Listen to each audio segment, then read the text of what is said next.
Good morning বন্ধুরা, কেমন আছো তোমরা সবাই? আশা করছি তোমরা সবাই ভালো আছো, সুস্থ আছো। আমরাও সবাই ভালো আছি।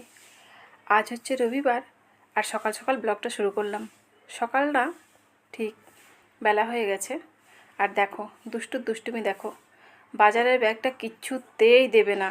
ওর ভিতরে মাংস আছে তো, ওর গন্ধ পেয়েছে, কিছুতেই দেবে না। তো দেখো দুষ্টুমি দেখতে দেখতে এদিকে আমি রান্নাতে চলে এসেছি। সকালের টিফিন খাওয়া হয়ে গেছে। তোমাদেরকে বললাম না সকাল না বেলা হয়ে গেছে। যারা যারা তোমরা আমার ব্লগ দেখো তারা সবাই জানো যে আমাদের কুয়োতলাটা বাইরে, তাই বাইরে বৃষ্টির মধ্যে কাজ করতে ভীষণ কষ্ট হয়। আর সেই কারণেই মোবাইলটা ধরা হয় না আর কি, সকালের কাজগুলো সেই জন্য তোমাদেরকে দেখাতে পারলাম না। আর আজকে হচ্ছে খাসির মাংস, তো অনেক দিন পরই হচ্ছে। আর তোমরা যারা যারা আমার ব্লগ দেখো সবাই জানো যে বাড়িতে আমাদের মাংস হলে তার সাথে কেউ সবজি কিছু খেতে চায় না ভালো, তাই জন্য একটু ভাজাভুজি করলাম। আলু আর বেগুন ডুমো ডুমো করে কেটেছিলাম, গোটা পোস্ত ছড়িয়ে ভেজে নামালাম। আর দেখো তার সাথে তেল আমার কড়াইতে গরম হয়ে গেছিলো, আলুগুলোও ভেজে নিলাম। আলুগুলো তুলে নিয়ে এবারে কড়াইতে আমি গোটা গরম মশলা দিয়ে দেবো। গরম মশলাটা একটু নেড়ে চেড়েই তারপরে আমি দিয়ে দেবো পেঁয়াজ।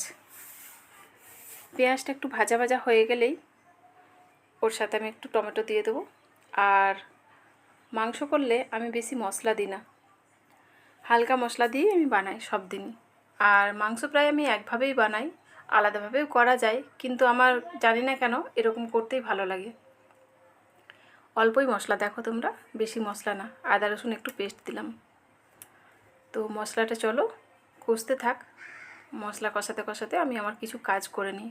এখন তো বর্ষাকাল, বর্ষার জন্য না, আমি প্রত্যেক মাসে প্রায় ঘরগুলো ঝাড়ি গোছাই।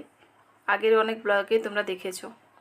আর এই যে এটা বাকি রয়ে গেছিলো মশলার জায়গাটা, তো এটা আমি খালি করে নিচ্ছি, নতুন একটাতে ঢেলে নিচ্ছি ধোয়া জায়গায়। আর প্রত্যেক মাসে এগুলো কী বলো তো করলে ভালো লাগে, পরিষ্কার থাকে জিনিসগুলো, দেখতেও ভালো লাগে, তাই না? চলো ওদিকে দেখি কত দূর হলো।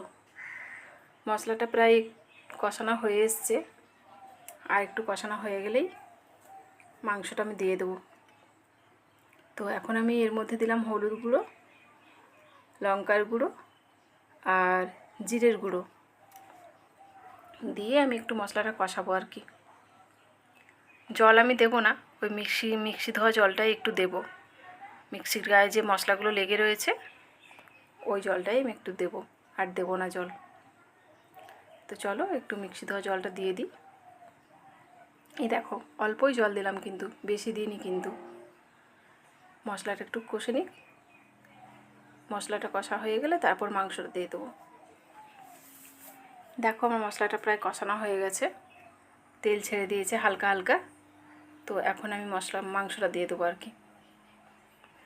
মাংসটা ঢাকা চাপা দিয়ে রান্না করলে, প্রেসারে আমি দিই, কষানো হয়ে গেলে আমি প্রেসারে দিই, কিন্তু আমি বেশি সিটি দিই না, 2টো সিটি দিই মাত্র।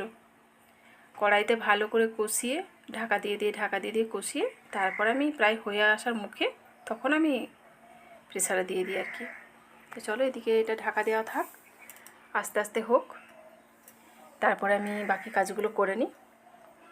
ঢাকা চাপা দিয়েই কিন্তু আমি তখন থেকে করছি, 5 মিনিট ছাড়া ছাড়া খুলে খুলে নাড়ছি। দেখো ভালোভাবেই কিন্তু দেখো সুন্দর কষানো হয়ে এসছে। তবু আর একটু হোক, তারপরে আমি প্রেসারে দেব। এই দেখো আবার 5 মিনিট পরে কিন্তু আমি ঢাকাটা খুলে নাড়ছি। তেল দেখছো কতটা ছেড়ে দিয়েছে, আর আমি কিন্তু জল দিইনি, আর মাংসর থেকেই জল বার হচ্ছে, ওই অল্পটুকুই জল দিয়েছিলাম।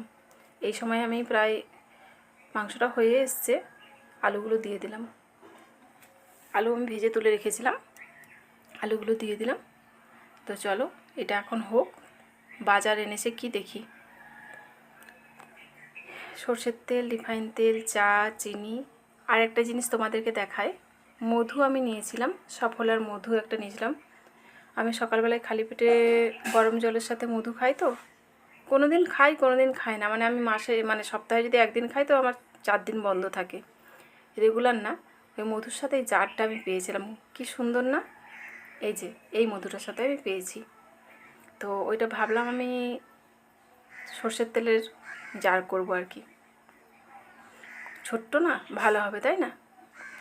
তোমাদের সাথে কথা বলতে বলতে ওগুলো দেখাতে দেখাতে এদিকে কিন্তু আমি প্রেসারে মাংসটা দিয়ে দিয়েছিলাম আর 2টো সিটিও দেওয়া হয়ে গেছে। দেখো কালারটা কত সুন্দর এসেছে। আর বেশি কিন্তু আমি জল দিইনি।